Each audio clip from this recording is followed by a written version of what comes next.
पूर्णच्या पूर्ण संपूर्ण इंटिग्रेटेड टाउनशिप आहे. इंटिग्रेटेड टाउनशिपमधला असणारा देवेंद्रजी ज्यावेळेला मुख्यमंत्री होते त्यावेळेला ज्या ठिकाणी इंटिग्रेटेड टाउनशिपची परवानगी दिली जाते त्या ठिकाणी इन्फ्रास्ट्रक्चर जे महानगरपालिका किंवा इतर असणाऱ्या तिकडच्या स्थानिक स्वराज्य संस्थांना करायला लागतं ते त्या ठिकाणचा असणारा जो व्यावसायिक असतो किंवा जो बांधकाम व्यावसायिक असतो त्याने ते डेव्हलप करायचं असतं.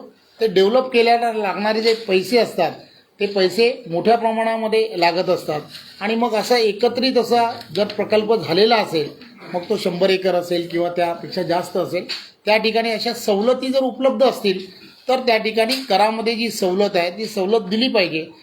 निर्णय होतो की ज्या ठिकाणी असे संकुल होतात त्या ठिकाणी अधिकचे पैसे या इन्फ्रास्ट्रक्चरसाठी लागणारे पैसे हे तिथला असणारा जो कोणी ग्राहक असतो किंवा जो गृहसंकुलामध्ये येणारा व्यक्ती असतो त्याच्याकडून घेतले जातात. त्यामुळे त्यामध्ये त्याची सूट मिळणं हे अपेक्षित आहे. हा कालावधीतला निर्णय आहे.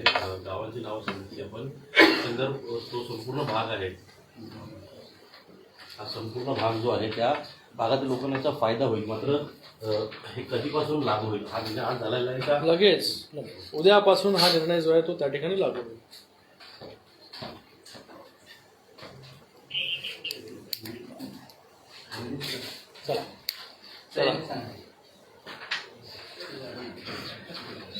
मराठा आरक्षणासंदर्भात प्रकाश सोळंके या आमदारांचं घर जाळलं गेलेलं आहे. एकीकडे आमदारांना गावबंदी करण्यात आली, नेत्यांना बंदी करण्यात आली. दुसरी गोष्ट म्हणजे आपले सहकारी हेमंत पाटील यांनी देखील राजीनामा दिल्याची घोषणा केलेली आहे. या संदर्भात आपली भूमिका काय? मला वाटतं याच्यावर सगळ्यांवर भूमिका जी आहे ती माननीय मुख्यमंत्री एकनाथजी शिंदे साहेबांनी आता थोड्या वेळापूर्वीच मला वाटतं जी उपसमितीची मीटिंग झाली त्याच्यानंतर प्रेस कॉन्फरन्स घेतली त्याच्यामध्ये पूर्णपणे सविस्तर जो आहे तो त्यांनी त्या ठिकाणी त्याची भूमिका काय आहे मराठा आरक्षणाला घेऊन ही सगळी भूमिका जी आहे ती त्या ठिकाणी पूर्णपणे त्यांनी मांडली.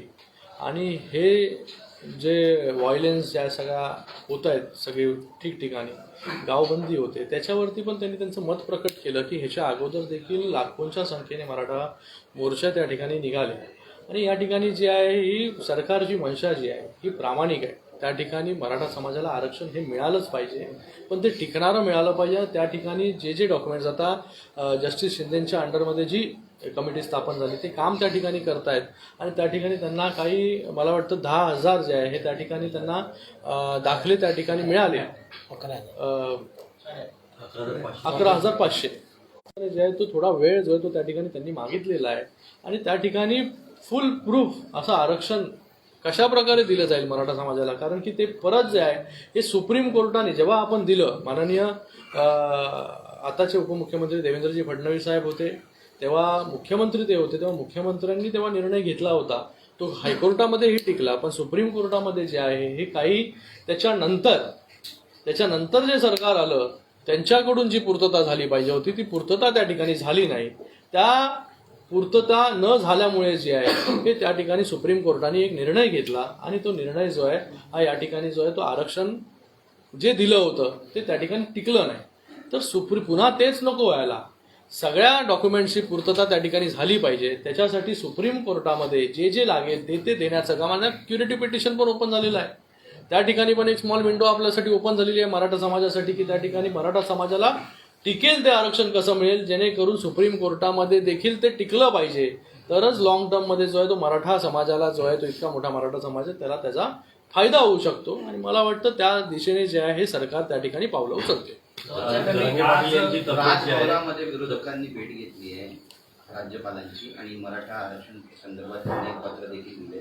सरकार गंभीर नाही आहे ड्रग्सबाबतही त्यांनी त्या ठिकाणी विधाने केली. सरकारवर बघा मला वाटतं विरोधकांचं आता या सगळ्या गोष्टींमध्ये विरोधकांनाही आव्हान जे आहे ते शिंदे साहेबांनी त्या ठिकाणी केलं माननीय मुख्यमंत्री मोदयांनी केलेलं आहे की लॉ अँड ऑर्डर सिच्युएशन जी आहे ती आपण ही जी आहे ती बिघडू दिली नाही पाहिजे. त्याच्यासाठी आपण सगळे मिळून एकत्र काम त्या ठिकाणी केलं पाहिजे. कोणाच्याही भावना ज्या आहेत त्या ठिकाणी भडकल्या नाही पाहिजे आणि त्याच्यामध्ये त्यांना पण आवाहन केलंय की तुमच्याकडे काही सोल्युशन असतील तर ते सोल्युशन आपण सरकारपर्यंत घेऊन या आणि त्या ज्या आपण एकत्र बसून त्याच्यावरती डिस्कशन करू आणि त्याच्यानंतर जे आहे ते काय पुढे करायचं ते आपण पुढे करू. चव्हाण साहेब, मला वाटतं आता हा खूप मोठा विषय आहे, याच्यामध्ये सगळ्यांनी एकत्र येऊन काम करणं खूप गरजेचं आहे. जरांगे पाटील यांची तब्येत जी ती खालावलेली आहे. या संदर्भामध्ये आदरणीय मुख्यमंत्री आणि सगळी टीम त्यांच्याशी वारंवार चर्चा करते. या संदर्भामध्ये कोणीतरी त्यांच्या वतीने चर्चा करण्यासाठी यावं, या संदर्भामध्ये सुद्धा उपसमितीमध्ये आता चर्चा झालेली आहे.